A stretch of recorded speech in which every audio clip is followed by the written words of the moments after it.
Hi, this is Andy. It's the 13th of November. We're putting plywood on these sloped and curved surfaces here at 1629 Oak. Chris and I were just talking about how hard, if not impossible, it would be to do this job without this motorized lift we're using here in the alley. That really makes it a lot easier to work on these sloped surfaces.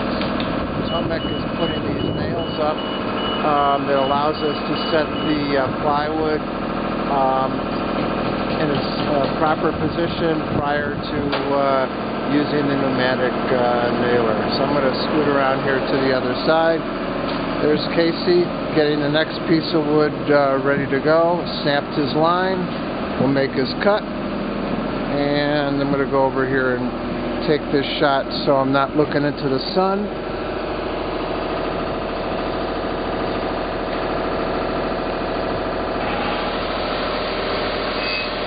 And Chris is getting ready to nail this guy.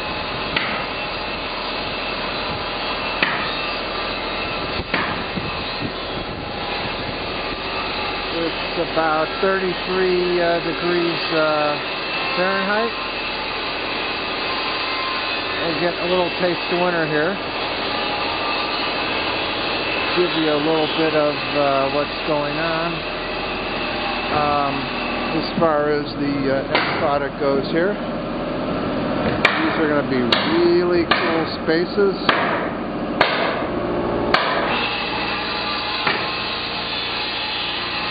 And there you have it for working on the sloped surface on the rear two units at SKYlofts 1629 Oak.